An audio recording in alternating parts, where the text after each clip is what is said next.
War Eagle Auburn family, and welcome back to another edition of E2C Network Live, where we get together, we sit down, and we talk about what's going on in the world of the Auburn family spectrum. We're always heavy on the sports here on this channel, but if it's orange and blue, it is what we do.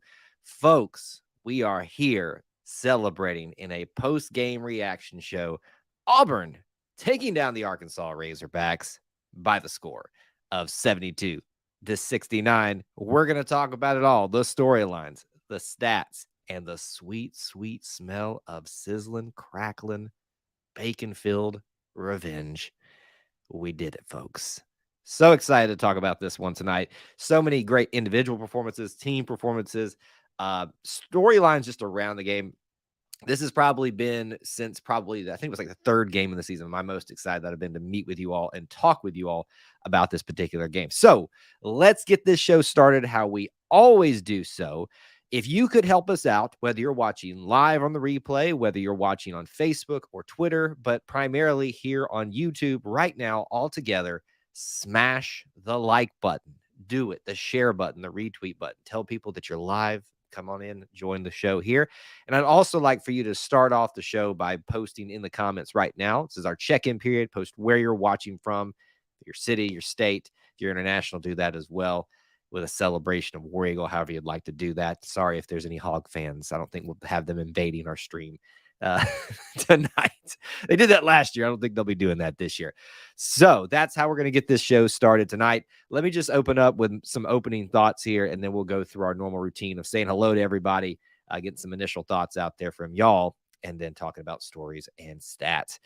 Listen, we all know about the game last year, how disappointing that was, being ranked number one, going into Bud Walton Arena and having so close, taking it to overtime, almost to continue on being number one for the first time ever in program history, and having the court rushed on us, which is an honor, to be honest with you.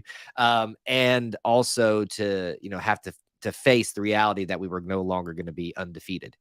So with all that in mind, this adds to that when you add in Eric Musselman and his style of coaching and program leading. And I'm not saying it's necessarily wrong or anything like that, but there's a certain way about him that doesn't, especially for opposing fans, makes you not like him. Like, I don't know the guy. I don't know individually, excuse me, have any problems with him, but it's one of those things where you just kind of look at me like, I don't know if I like that guy. It's kind of like a Nick Saban type, right?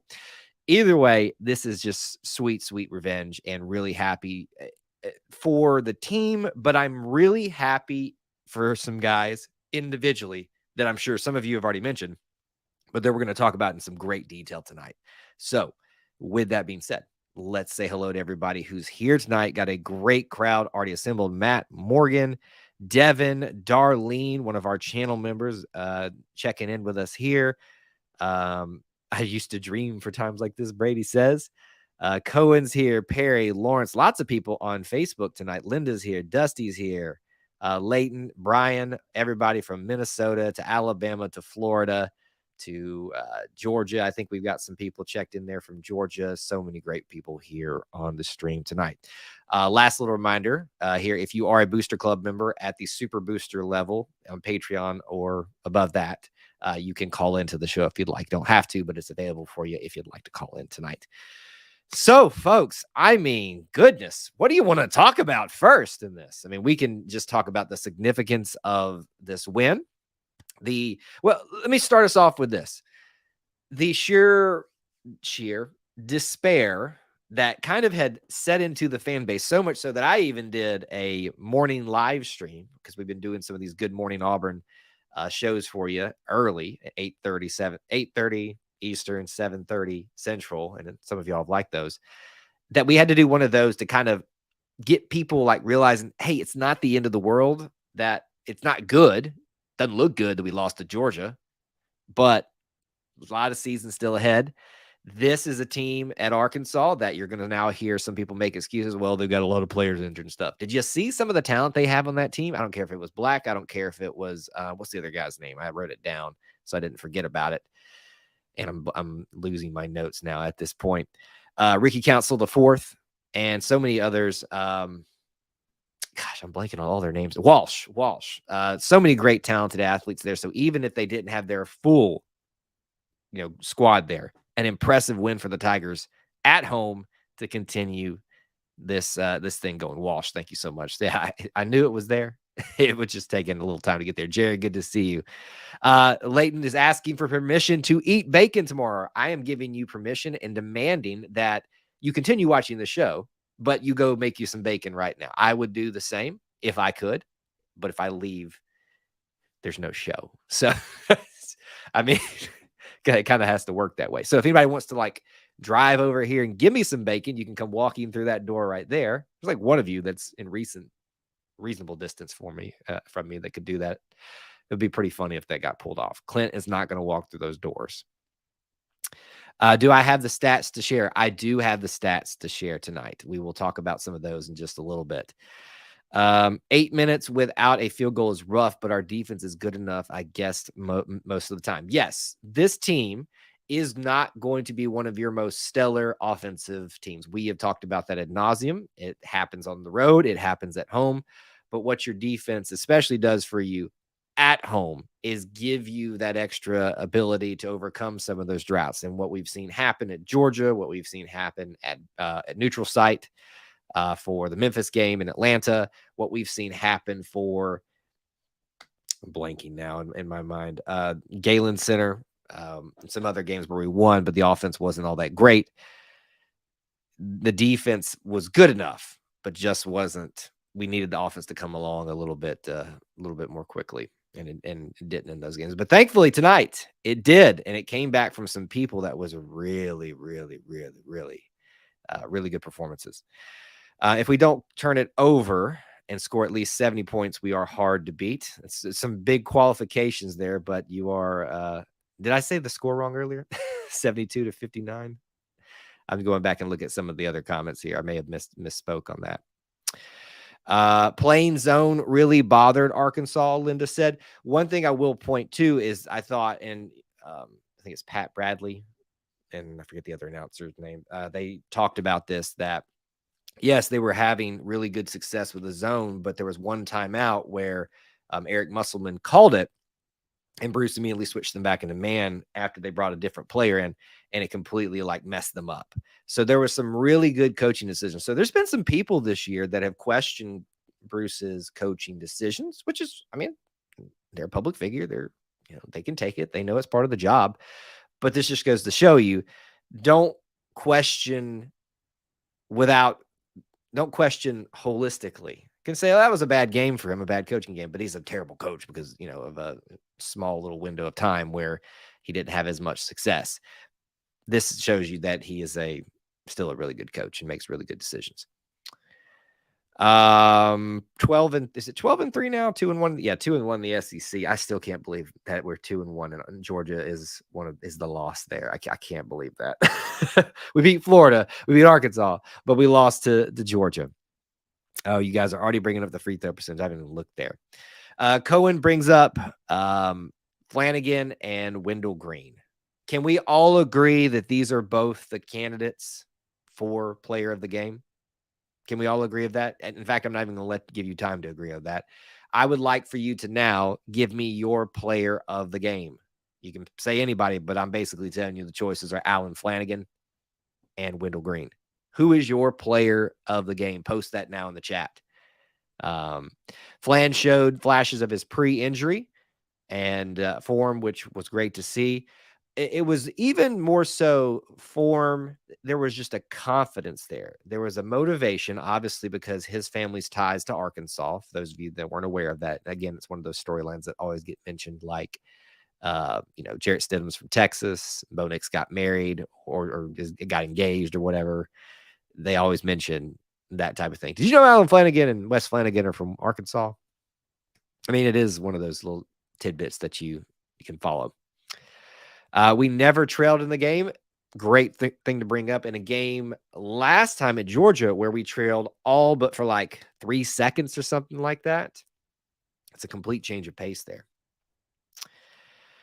Florida beat Georgia today. I haven't looked at really any other games. I know Alabama beat Kentucky pretty convincingly. That's the only thing I've really looked into. Um, let's see here. He says both players. Wendell, you got to pick one, Kevin. Pick one. We got a Wendell, Alan Flanagan. Flan's best performance in a while. He did everything tonight. Anybody else? Flanagan probably a little biased since Wynn is always it. Yeah, so that's hard, right? You know, we all know that Wendell Green is a just important facet to this team. And because of that, especially scoring, he's going to a lot of times have opportunities to be player of the game. So you kind of lean into that, right? You lean into picking him as a MVP because he's kind of putting those stats up. But I think if you look at Alan Flanagan tonight, what he's been going through, and listen, he's had some pretty good games this season, not outstanding statistically, but just solid contributing in many facets. There was one game, I feel like it was maybe it was the Washington game where I think he only scored like 7 points, but he had great assist numbers, he had great rebound numbers, they had low turnover numbers. Alan Flanagan's been doing what he needs to do. Tonight, he turned it up to another notch, and that is so awesome. So awesome. Rise Life says, I'm currently working on a good meme. Bring it out. I wish I could let you bring it up on the screen, but there's no way for me to do that. I should have brought mine up because I try to send it out right before I go live every time. I hope that I sent it out. I think I did. 379 replies in 10 minutes. We're roasting these piggies. So Devin always keeps track of that for us. I think this will probably be your best one of the night simply because of all the context around it. Broom with his third, I think it's his third, because I think posted a stat this week on social media about it being, no, this would be his fourth because he's had 3 double-doubles this season. So it would be his fourth overall. Your meme involves Mortal Kombat. I can only imagine of that. Yeah, so let's do this. Let me kind of walk through. I always jot down some notes in the game just so that we can not forget a few things. I've mentioned how talented this Arkansas group is. You hear the hype about them, that they were the best recruiting class or one of the best recruiting classes this year that Arkansas's ever had, and they lived up to it, right? Even with some injuries, some players not playing, not being there. Ricky Council Jr. is really good. Black is really good, and so many others. I keep blanking. Walsh. I keep blanking on his names. I think because I think of Bill Walsh, it just like doesn't register in my mind when I think of that. Very talented team. As much as we're going to give them a little bit of ribbing and have fun with this one and a little revenge, this is a really good Arkansas team. Not like, I'm not saying like we just beat, the national champions or anything like that, but they're very talented and they're going to have low points too, but also show how good they can be too. So this is clearly going to be at this moment your resume piece that you post up there and you say, this is what we have to show for our time, right? You got a couple other games on there that you can have, but this is the one that you show to the community and say, look what we did. Look what we were able to pull off. So just keep that in mind. James, what's up? Good to see you over there on Facebook. Thanks for checking in. Devin brings up 8 turnovers for the whole game. It's amazing what being at home does for you as a player, as a team. Confidence, feeling good about yourselves, and just, doing really well in all facets of the game. So it was the all Auburn, all orange game. Good to see a good response from the students, from the fans there. And that obviously they had Hugh Freeze come out and be recognized. I think everybody saw this one as the one he would be recognized at. Good response there. Just some minor things from around the game. The really good start from Alan Flanagan and Wendell Green, it carried over throughout the night. And Alan, I think, was more consistent throughout the game in terms of what he was contributing statistically. And Wendell kind of had like a short, quieter moment there.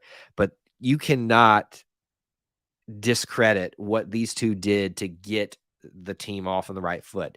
I'm convinced that if you can get Auburn, especially offensively, off to a hot start, it's going to fuel them for the rest of the game. They will go through droughts where they can't make some shots, but if you can get them there, one or two of these guys, like Alan Flanagan and Wendell Green did tonight, that's a really good sign for the team.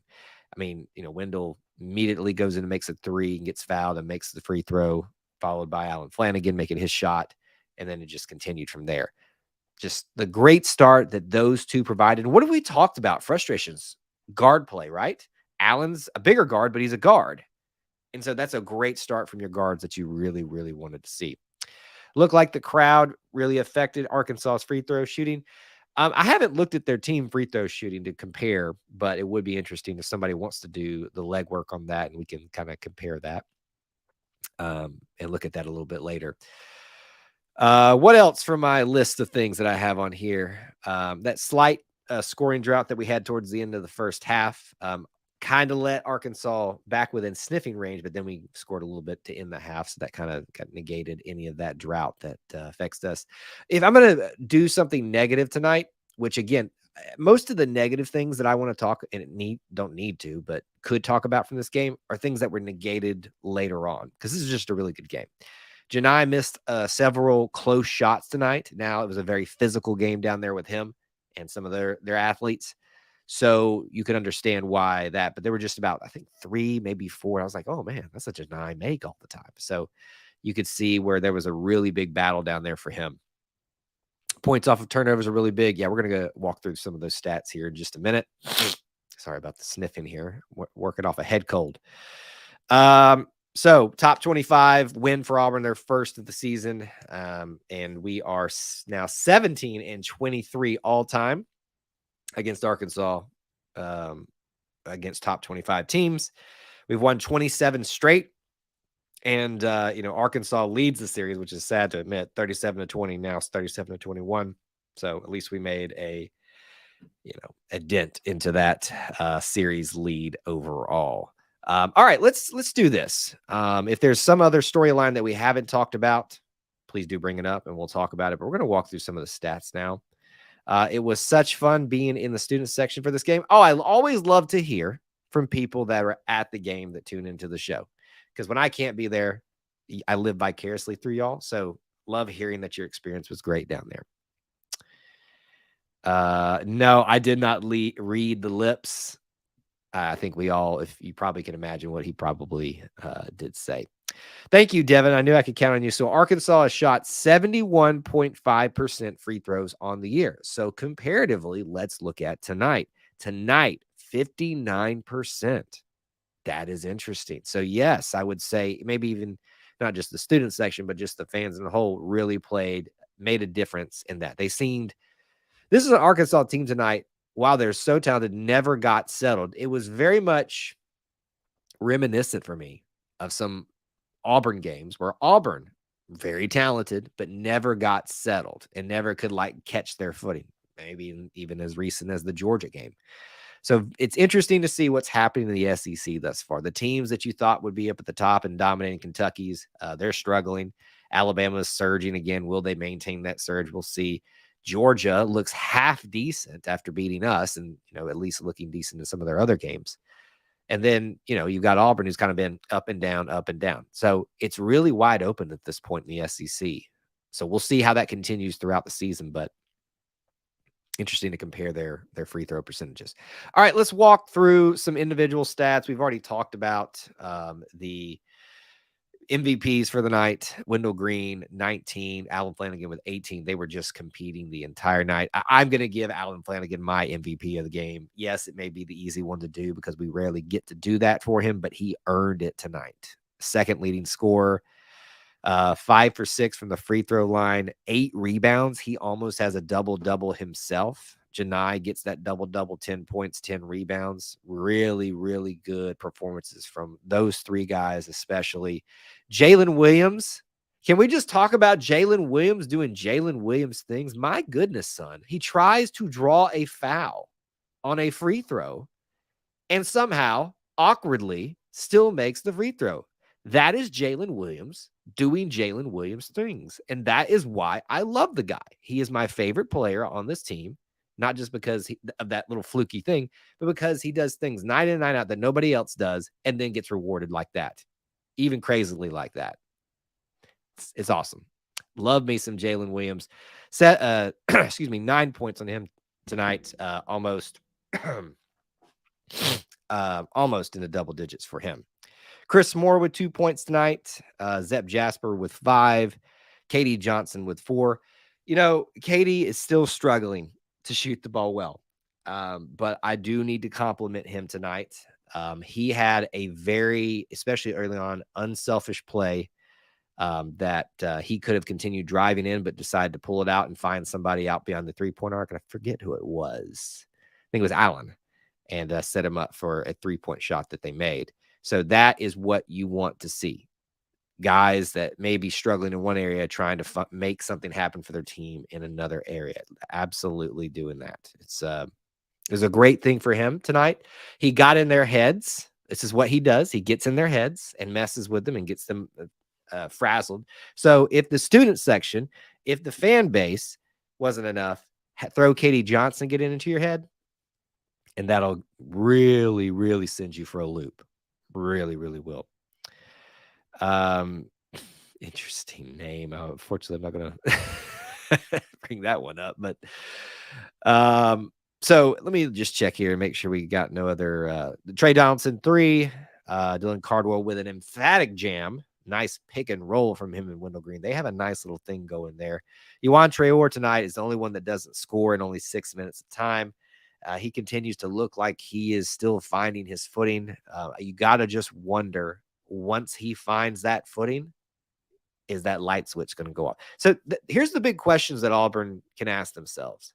We know the offense will struggle at times, but we know the defense is really good. We know we're a very athletic team when we do best when we're on the run, especially when we're at home. What happens when some of the questions that we've had or some of the issues that we have right now start correcting themselves? Katie Johnson shooting better. Yuan Traore statistically contributing more and getting more playing time once he earns that. Could be really, really exciting what happens for this team when all of those things start to come together. Pretty chippy tonight. I thought it was hilarious that Janai shoulder checked Black slightly, no call. Then he gets called for a reach, and a couple seconds later, sometimes refs, it's not that they're makeup calls, but they'll be kind of watching somebody very closely the next time around if they couldn't really call it the first time. I knew what you mean by that. Excuse me. All right, back to the stats. We've talked about the individual things. Let's look at the team stuff tonight. 44% from the field for Auburn. Awesome. 33% from the 3-point arc. Awesome. 77% from the free throw line. I'll take it. Not good enough. I'm a stickler for that 80%, but I will take it. Turnovers, 8 to 14. Now, honestly, I'm shocked that there weren't more turnovers for Arkansas, the way they just looked never settled and frazzled tonight. But that's still impressive that the Tigers were able to hold on to the ball as much as they were. By nature of how we play, we'll be a little sporadic and make a few turnovers that we shouldn't. But by and large, especially at home, we hang on to the ball. Points off of turnovers. Somebody brought that up earlier. 25 for Auburn on those 14 turnovers for Arkansas. Wow, that's incredible tonight.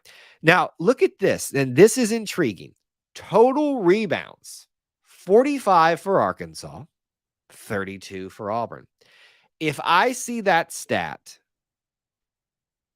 I am telling you the team that had the 45 rebounds won the game. Every night, every time. It's a 13-point differential?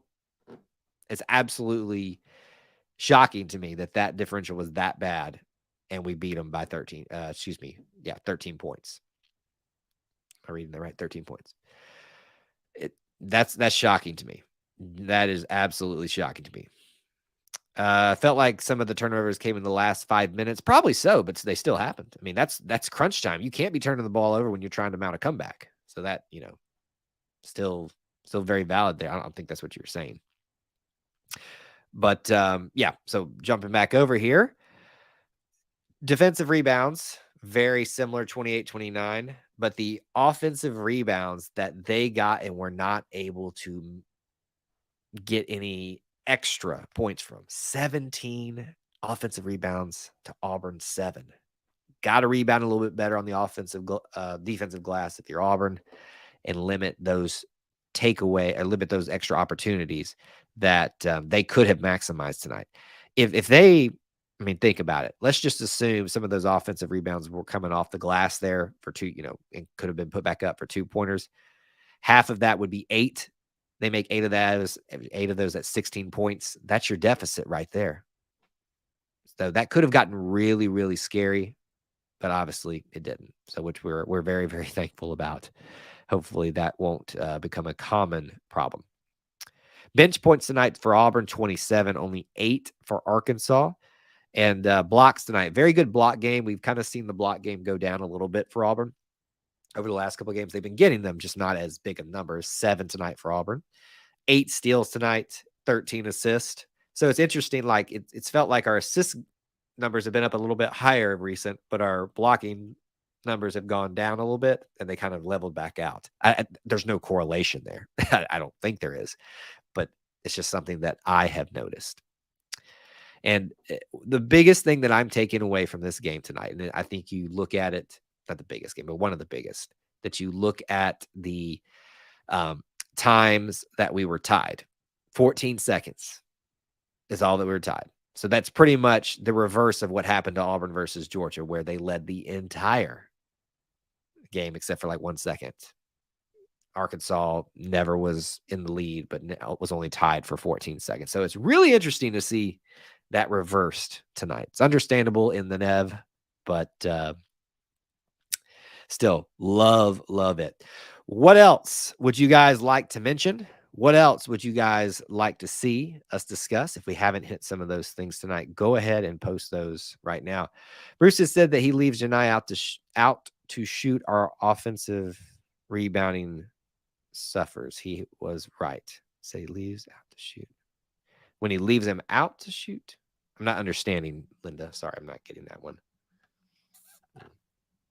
But anyway, so if you've got other storylines, things that you want us to hit, go ahead and do that. We're not leaving just yet. We'll have a few more commentary and discussion points here to bring up. But let me go ahead and give you guys the schedule and things to remember for here on our show. Don't miss our next scheduled live stream. That's going to be tomorrow night, episode 18 of the Auburn Experience, where we talk about sports, culture, and family. That is a great show. You are watching a live recording of a podcast. There'll be interaction before and after it. So don't miss that. We usually have pretty good crowds that want to come watch us do that tomorrow night, 9 p.m. Eastern time, 8 Central. If you're not subscribed, do that so you can be part of the subscriber giveaway for Facebook and Twitter, folks. You need to be over here on YouTube to participate in that. You can be a channel member. You can be a Booster Club member. You can check out all those other links available in the description for ways that you can get connected here, help us support us. Keep the lights on here at E2C Network Central. Speaking of lights, I've got some new lights that I'm going to try out very soon here. Background lights. I don't know how to work. We'll find out. But all that being said, the biggest thing you can do for us is just smash the like button, be here, drop a comment is a huge thing for us. And then last couple of notes, we will have another commit video out for you guys tomorrow with a new one out tonight as well. Linda clarifying said when Janai was not under the rim but outside to shoot, we suffer. Our offensive rebounding suffers. Well, yeah, I mean, because he's our biggest guy, or biggest presence, I should say, down there. So when you pull him out, you're not going to get as good of a opportunity to get offensive rebounds for you. I'm much less concerned about our offensive rebounding as much as I am theirs. That was a big thing tonight. Because remember what I talked to you guys a lot about. Yes, free throws.